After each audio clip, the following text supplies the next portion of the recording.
ये रक्तपात शांति और अहिंसा की नीति पर चलने वाले उन्हीं गांधी जी के कारण हुआ जिन्होंने अपने प्रत्येक भाषण और लेख में क्रांतिकारियों की निंदा की।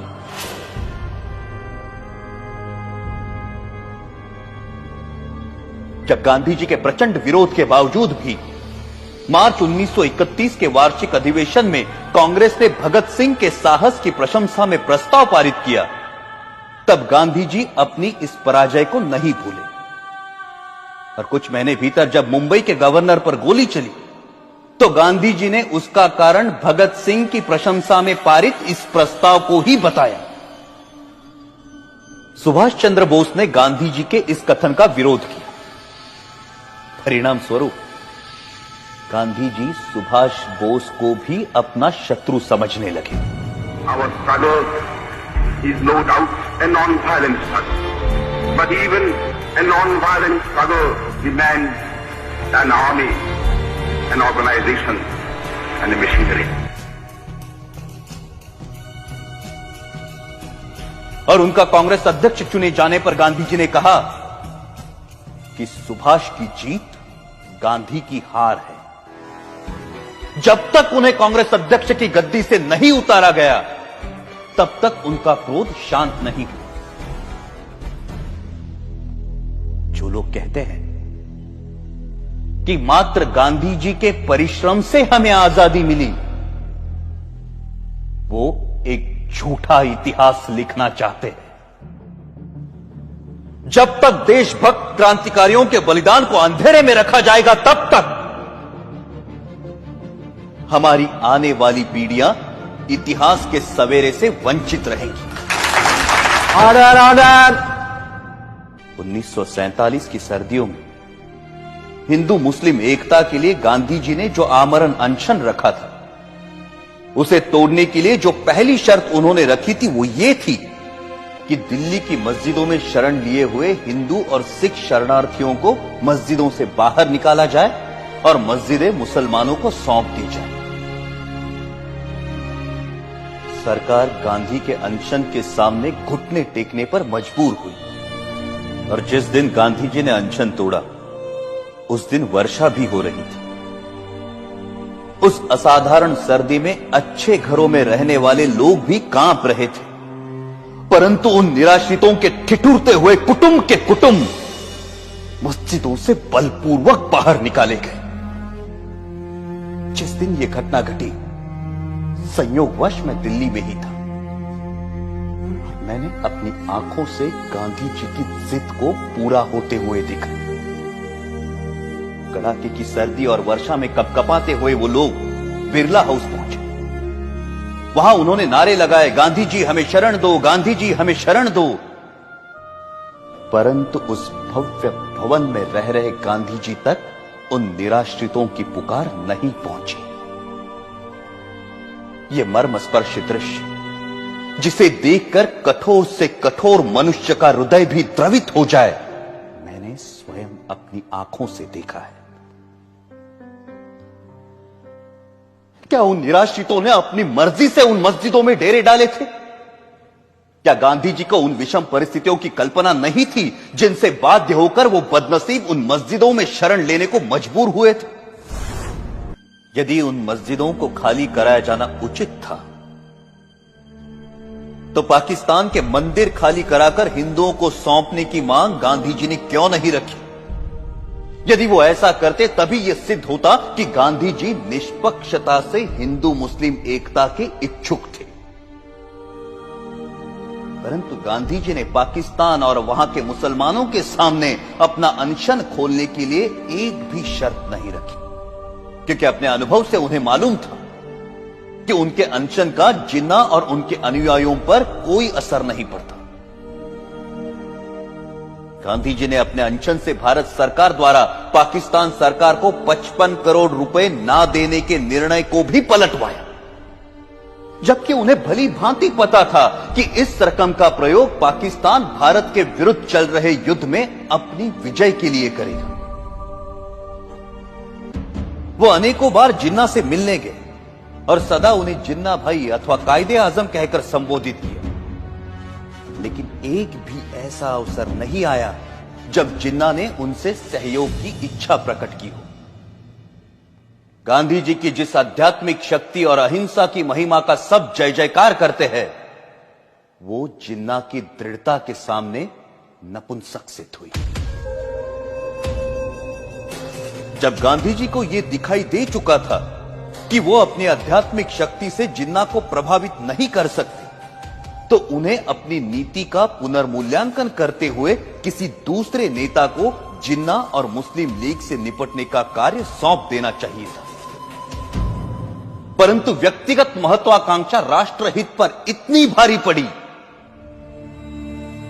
कि राष्ट्र के दो टुकड़े हो गए।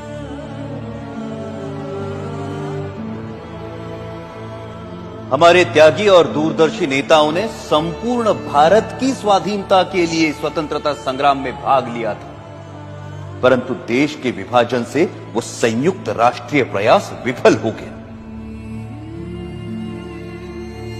जिन देशभक्त क्रांतिकारियों ने हंसते हंसते फांसी के फंदों को गले से लगाया था, आजीवन कारावास अथवा देश से निर्वासित होने की यातनाएं भोगी थी, क्या उन्होंने इसी विभाजित देश के लिए अपने जीवन दांव पर लगाए थे? 14 अगस्त 1947 को छलपूर्वक भारत के विभाजन को स्वीकार कर लिया गया और पंजाब, बंगाल और सीमा प्रांत के हिंदुओं के भविष्य की किसी ने कोई चिंता नहीं की।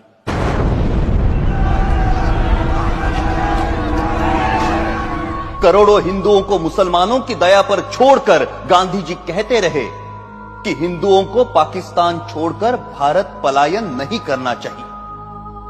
प्रतिदिन हजारों हिंदू पुरुषों का संहार और हजारों हिंदू स्त्रियों की अवमानना होती रही, परंतु उनकी सुरक्षा के लिए भारत सरकार द्वारा पाकिस्तान सरकार पर किसी प्रकार का कोई दबाव नहीं डाला गया।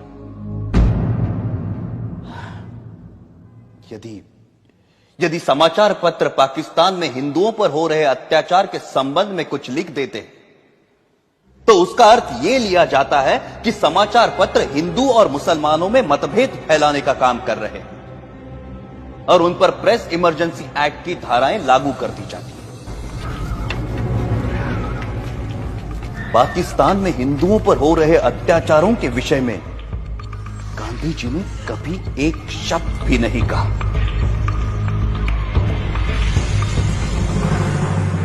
ये कहना अनुचित नहीं कि पाकिस्तान में हिंदू जाति और हिंदू संस्कृति को मिटाने के लिए जो अत्याचार हो रहे हैं, उसका मूल कारण गांधी ही है। यदि भारत की राजनीति को भली भांति संभाला जाता तो ऐसा संघार जिसका उदाहरण इतिहास में कहीं नहीं मिलता, कभी भी घटित ना हुआ होता।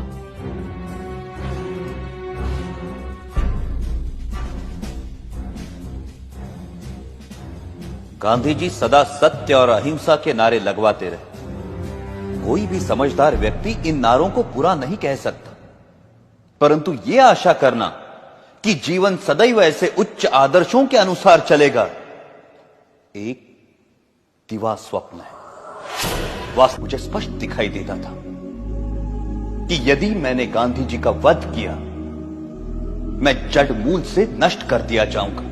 लोग मुझसे घृणा करेंगे और जो सम्मान मुझे प्राणों से भी प्रिय है वो नष्ट हो जाएगा। मैं अवश्य मरूंगा, परंतु देश अमर होगा। मुझे स्पष्ट दिखाई देता था कि यदि मैंने गांधी जी का वध किया, मैं जड़ मूल से नष्ट कर दिया जाऊंगा। लोग मुझसे घृणा करेंगे और जो सम्मान मुझे प्राणों से भी प्रिय है वो नष्ट हो जाएगा। परंतु मुझे यह भी दिखाई देता था कि भारत की राजनीति से गांधी जी के प्रस्थान से ही भारत का भाग्योदय होगा और देश एक महाशक्ति बनकर उभरेगा। मैं अवश्य मरूंगा, परंतु देश अमर होगा। मुझे गालियां मिलेंगी, परंतु विश्व में भारत का नाम होगा। और यही सोचकर मैंने गांधी जी का वध करने का निर्णय लिया और अपना यह निर्णय किसी को नहीं बताया। अंततः 30 जनवरी 1948 को मुझे मेरा निर्णय साकार करने में सफलता मिली। यदि देशभक्ति पाप है तो मैं मानता हूं मैं पापी हूं, और यदि देशभक्ति प्रशंसनीय है तो मैं स्वयं को उस प्रशंसा का अधिकारी मानता हूं। मेरे जीवन का अंत तो तभी हो गया था जब मैंने गांधी जी पर गोली चलाई थी। उसके पश्चात तो मैं एक अनासक्त जीवन बिता रहा हूं और मुझे अपने कृत्य पर कोई पश्चाताप नहीं है। गांधी जी ने इस देश के प्रति जो योगदान दिया है उसके लिए मैं उनका आदर करता हूं, और इसीलिए उन पर गोली चलाने से पहले मैं उनके सामने नतमस्तक हुआ था।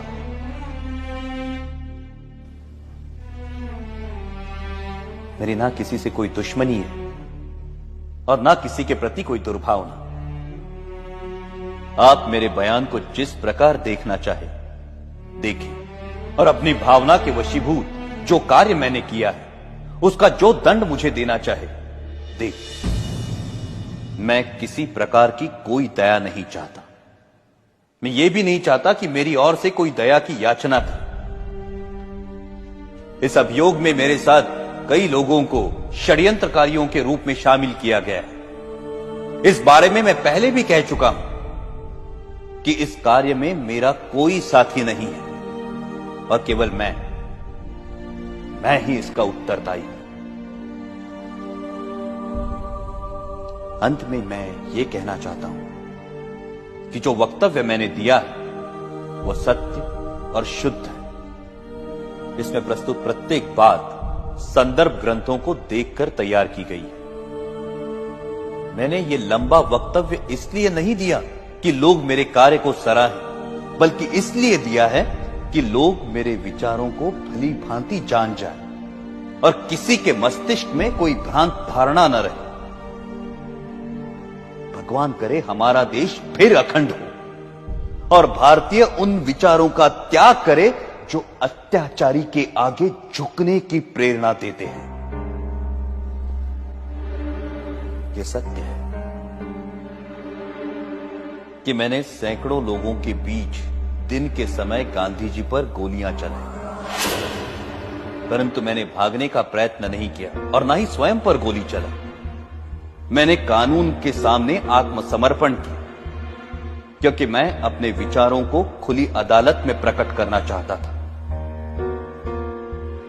आलोचनाओं के बावजूद मैंने जो कृत्य किया है उसके नैतिक पक्ष पर मेरी आत्मा कभी भी विचलित नहीं हुई, और मुझे किंचित भी संदेह नहीं कि सच्चाई और ईमानदारी से इतिहास के इस अध्याय को जब इतिहासकार लिखेंगे तो वो मेरे कार्यों और उसके परिणाम का सही मूल्यांकन करेंगे। मेरा वक्तव्य अब समाप्त हो चुका है। आपने इसे ध्यान से सुना और सुविधाएं दी, उसके लिए मैं आपका कृतज्ञ हूं। जिन्होंने मुझे इस अभियोग में कानूनी सहायता दी और इस अभियोग से संबंधित पुलिस अफसरों का भी मैं कृतज्ञ हूं। जेल के अफसरों को भी सद्व्यवहार के लिए धन्यवाद। अखंड भारत अमर रहे।